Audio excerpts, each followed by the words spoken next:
Gather around. It's time for the show to begin. Ladies and gentlemen, this is... Hey everyone, my name is Jason. Hi friends, it's Desiree Josen.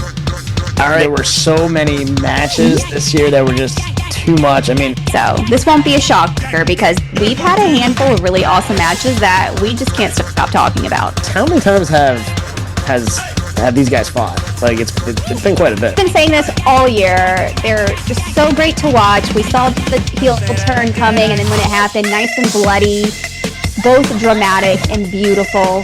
You are now entering the ring with Chutes and Ladders podcast. Here are your hosts, Desiree and Jason. Chutes and Ladders Crown Jewel recap. What's going on, everyone? My name is Jason. Hi friends, it's Desiree Josen. All right, the socials are buzzing, the highlights are everywhere, and WWE just wrapped up an unforgettable night down under. Des, what are your initial thoughts? We were just saying this before we started recording. This was a lot better than we anticipated.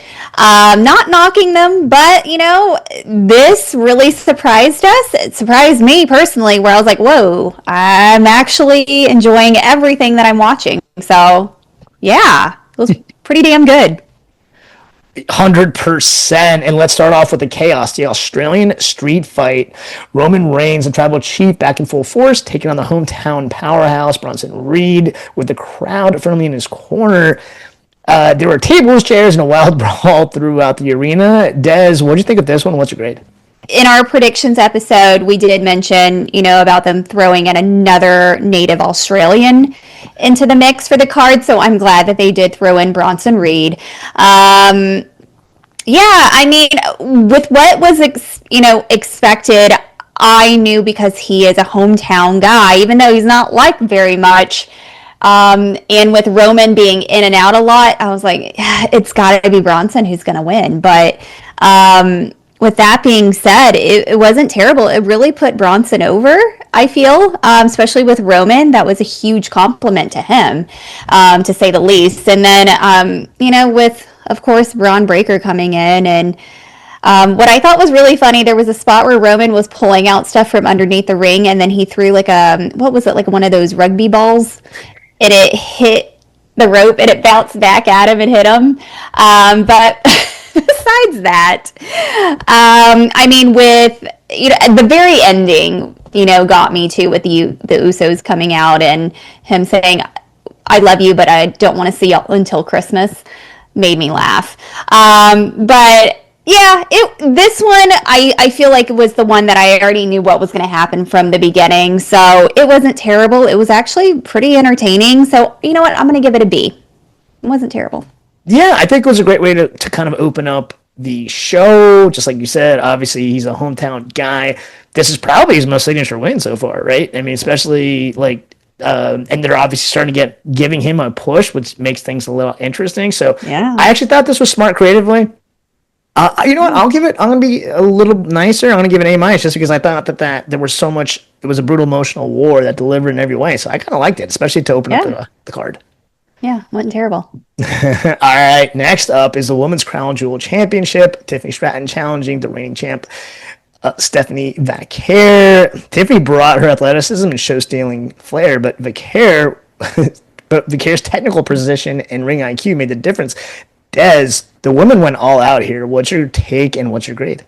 I loved it. When you put these two powerhouses together that just have they don't have to prove anything, but they just want to keep doing more and more. I love it. And, as much as we were rooting for Stephanie, halfway through, I was like, you know what? I wouldn't be upset if Tiffany won either, because Tiffany, oh my gosh, that girl showed out and I loved it. And Stephanie, of course, had the crowd as soon as she came out. So amazing as usual with these two girls. And I feel like, that was an A match, and that's what they're getting. That was damn good. Yeah, A match says it best. I think we both kind of said, look, it would make sense because Tiffany's won so much. Let's start pushing Steph.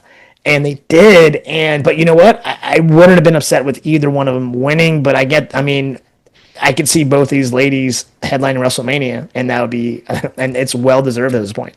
Hey, who knows? That's probably what's going to happen next year. Absolutely. So I'm definitely going to give this an A for sure. Yeah. All right. Then we got nostalgia and greatness colliding once again. John Cena versus AJ Styles, two legends, two future Hall of Famers, and the story was built on respect and pride. Cena is still proving he got plenty left in the tank, and AJ showing he can still hang with anyone on the night. Des, this one felt like vintage 2016 with energy all over again. What's your verdict and what's your grade? I absolutely loved it. This was my match of the night. Not gonna lie. Was it 5-star? No. But was it nostalgic? Did it keep you on your toes? Did it have you smiling and having fun the entire time? Absolutely yes. And I feel like with the crowd enthusiasm, it was such a treat for them to see both these two amazing guys who we're not going to see anymore within the next year, which is kind of depressing and the more you think about it.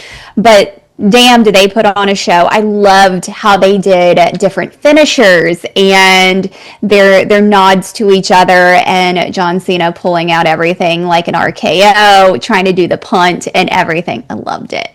But yeah, and it even, when I was watching it halfway through, I was like, I don't care who wins. I love this. I think we won as fans. And I even texted you. I was like, I think this is my favorite match. So I loved it. I'm giving it an A. I loved it. Yeah, definitely an A. This was definitely John Cena's best match of the year. That's for sure. Oh, yeah. Both guys brought it. Just like you said, this nostalgia was unmatched. That's one thing I will say about John Cena's retirement year with the reverse pipe bomb promo and now a match like this. He's definitely giving us fans nostalgia and a way to kind of send off in a nice way. This was actually my match of the night as well, so I'm going to give this an A. Yay. All right, now the women's tag match. Rhea and Io versus the Kabuki Warriors. Now, this one had the Perth crowd losing their minds. Hometown hero Rhea teaming up with Io against the Kabuki Warriors. It was star power and chaos rolled into one. Io flying all over the place. Asuka and Kairi bringing that fierce chemistry, and Rhea just really soaking every bit of the Australian love. Des, this one felt like one of the most fun matches of the night. What's your take?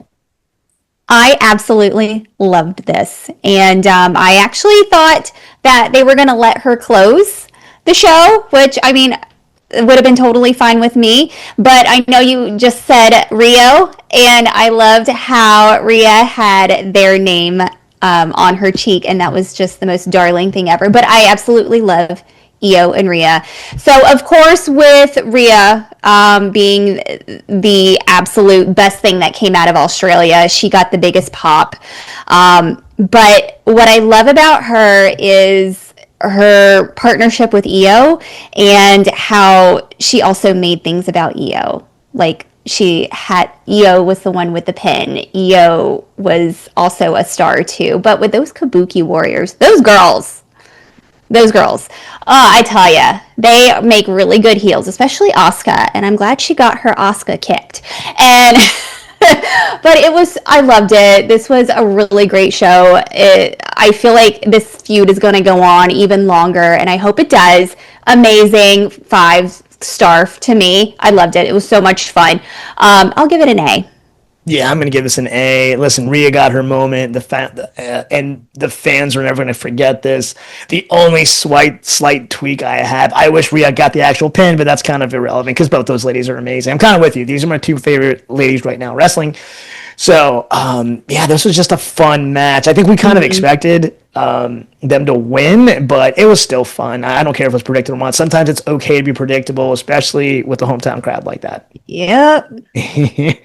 All right, and finally, we close with the Men's Crown Jewel Championship. We predicted this, and I feel like everyone did if they follow along long enough to know that if Cody got it last year, it wouldn't make sense for him to win again. It just doesn't. And it's really been Seth's year too. So from start to finish, I thought it was really, really good. They have such a strong history together, and then Seth playing off of the whole watch gift, and and what I noticed was he didn't come out with a vision. He came out by himself. No Paul Heyman, no nothing. So is that foreshadowing? I think so. But there was some really cool spots that I liked. I liked how Cody went into the springboard, and then Seth caught him into a power bomb, and then Seth's coast to coast jump that I think actually injured him. We saw him in a sling, so I think it's legit, but it was really good. I really liked it. And even though, like you said, it is predictable, we kind of knew what was going to happen. We just didn't know how. I'm glad it ended that way. So I'm not upset with with Seth winning. So yeah, you know what? I'll give it like an A minus. Yeah, A minus is a fair grade. This was a lot of fun. I think we definitely called in our predictions episode also. Cody already won the previous year, so it wouldn't make sense for him to win twice. Also, I don't think he was going to beat Rollins 4 times. So no. it was kind of just smart overall because he's technically not losing the title. So creative, it was smart. It was a good call. I think it was a great way to end the show. Mm-hmm. All right, and that's from top to bottom. This one felt like WWE's most balanced international show to date. What's your final grade? I really enjoyed it. I liked it. I liked everything, even though I feel like we predicted everything. Did we not? I think we did. Yeah. So good on us. And I really, this one was by far one of the best PLEs of the year. I'm giving it an A. Yeah, 100%. I'm with you. It's always fun to have a surprise A. I think that's what makes it just that much more special. Yeah. Prove me wrong. All right, that actually wraps up this episode. What are your thoughts on Crown Jewel? Shoot us a DM at the Shoots and Platters. And like always, please like, share, and subscribe both on YouTube and Spotify. Once again, my name is Jason. I'm Desiree Josen. All right, until next time, I'm blessed and a blessed week. Have a great week. Bye, friends. This has been Shoots and Ladders. Follow us for more content.